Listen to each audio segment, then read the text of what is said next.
Hello everyone, welcome back to another video. Today I'm going to show you how I'm setting up my annual beds and what I'm doing different in a few of them to set them up better for the hot Spanish summers. Let's get into the video.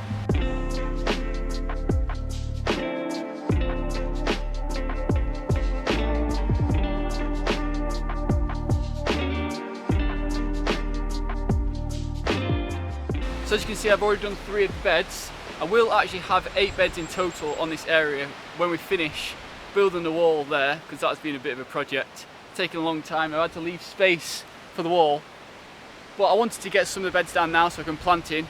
But I'll also show you step by step in this video how I've actually gone about doing it and what I did different in that far one over there to hopefully make it better for the hot Spanish summers.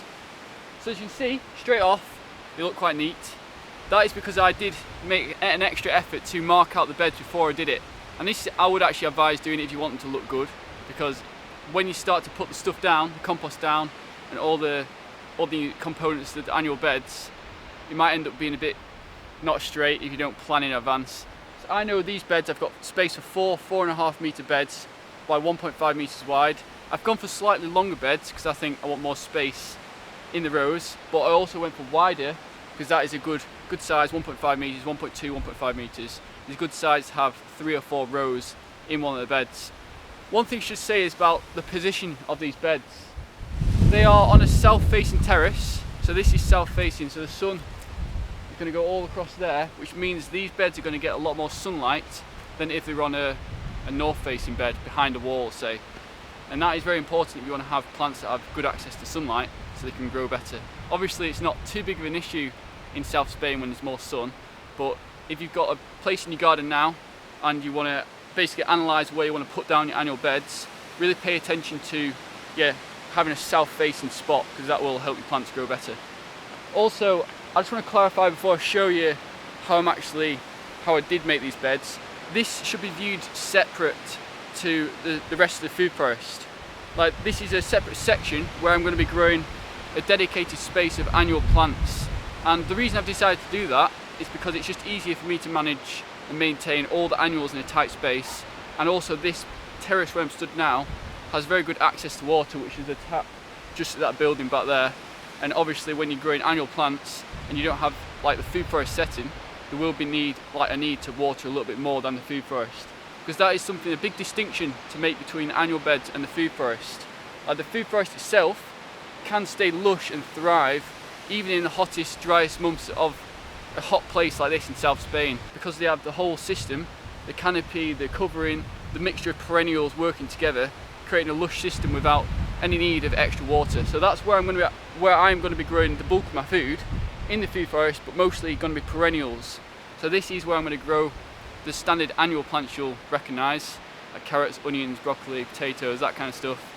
And it's nice to have it in a compact space.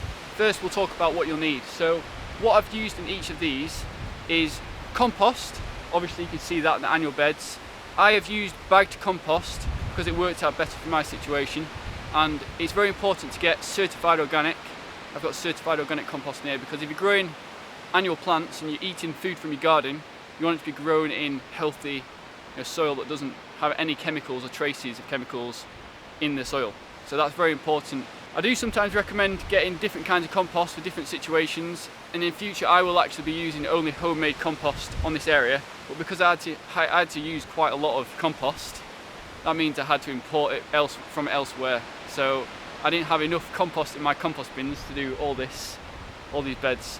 If you want a more in-depth breakdown on different kinds of composts and what you can choose to use in your garden if you're just starting now, you can download my free guide on my website growingofficial.com. I'll also put a link below this video, and that gives a more in-depth breakdown of what you need to look for when you're starting a garden. So compost is one thing you'll need. Next you'll need cardboard, and that is going to be used as the first layer beneath the compost on top of the lawn.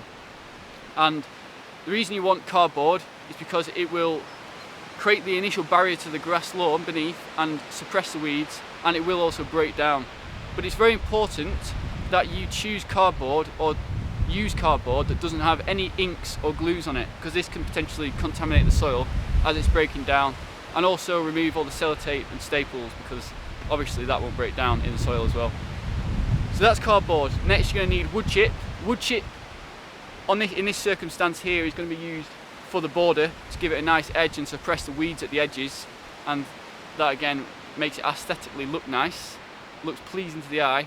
Obviously I'm more focused on making it look nice. You could be very rough with it and you wouldn't need that, but I think it adds a nice border, and also the wood chips will eventually break down as well and help to build more soil on the sides of the beds. Again, you'll notice I've not put wood chip on top of the beds, and the reason I've done that is because it's easier to sow directly into the compost, whereas in the food forest, which is a separate system, I'll have wood chips covering most of the floor. You've seen videos before of me in my UK food forest where it's the whole food forest is wood chipped, and that is one of the best things that I've done to create the healthy system that's allowed everything to thrive on its own. So that's something to note, the difference between the annual garden and the food forest. So last thing you're going to need, which is what I've done differently here in Spain versus in the UK, is I've used dead branches as a layer beneath the compost on top of the cardboard. And the reason I've done that is because obviously here water is going to be more of a challenge, and in the hotter, drier summer months I don't want to have to water as much to keep the plants, you know, healthy and have enough water to grow strong. But the dead branches will act as a natural sponge, soak up all the water in the soil and lock it in and slowly disperse it over the time that it's underneath there. At the same time, it's going to be decomposing and actually adding to the fertility of the soil.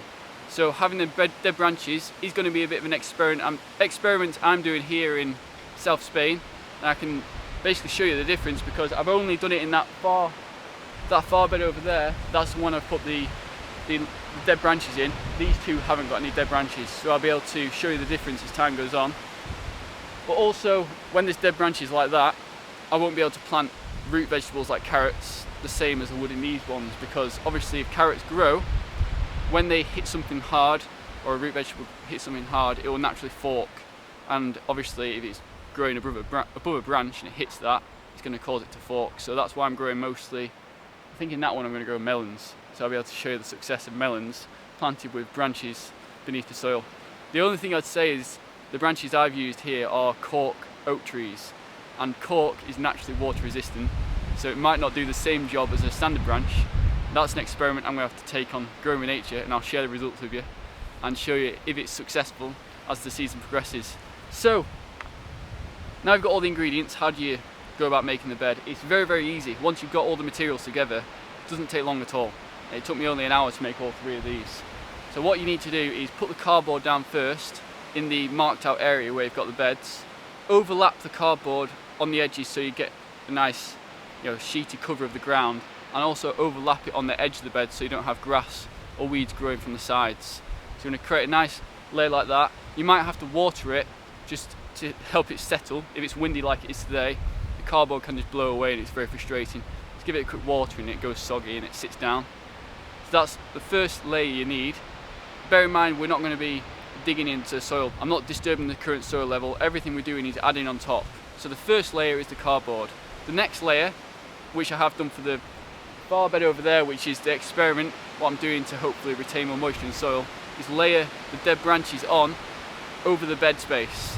So that will then create a nice layer of dead branches that will act as hopefully as a natural sponge as the season progresses.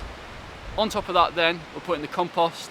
I'm going for about 3 inches deep. You can see here, to give you an idea, you can see it's about 3 inches deep. And that's a good depth if you want to start a new bed. Obviously in time the roots will hopefully go beneath the cardboard layer and into the native soil underneath, but temporarily, whilst it's getting time to establish and break down, this will be enough space for the plants to grow in healthy, and this season we should have a good amount of plants growing in here. So 3 inches deep is a good one to go for. As time progresses and you want to add compost over the years, you can add about 1 inch every year or so of compost. You don't need to go that much, but that's a good amount. If you have homemade compost, you can just top up over the years in the winter. Then after you've done that, you want to water it in, because that watering it in will help it compact a little bit more and settle it down. So one, it won't blow away, and also it'll start to really form its structure, which is really important for having healthy plants. You want to have structured soil. Obviously if you're just putting down loads of compost first, then it might take time to get the structure, unlike a natural food forest, which I talk about all the time, how important it is to have healthy, structured soil. So compost down then, water it in, and then finally finish it off with a nice border of wood chips. And the wood chips are there again to suppress the weeds and give it a border to the beds. And that is pretty much it. There's not really anything else to making the beds itself. The other thing I would say is when it comes to planting, you probably want to wait a little bit before you plant so the beds have settled in. This is why I usually recommend making the beds in the winter and then planting in the spring so they have a couple of months to settle. And when it comes to sowing, simply draw a line in the compost, plant the seeds, water it in, then you're good to go. One last thing I'd say is when I'm doing the beds here in the summer, as it gets hotter, I will be adding straw around the plants, and that is the final layer of covering I'm going to use to hopefully retain the moisture more in the compost without me needing to water as much. Like I said, in the UK I've done it before, use grass clippings, but here I'm going to have to be a bit more proactive with what I'm doing to retain moisture in the soil, especially in these, I could say, exposed annual beds. Even though compost is a form of covering, it does dry out much quicker than other materials. So, hope you found this short video interesting and helpful when it comes to creating your own annual beds like this one, and hopefully it helps you get started in your garden this year, if not next year. If you enjoyed the video, make sure you like and subscribe. Thanks for watching, and I'll see you next time.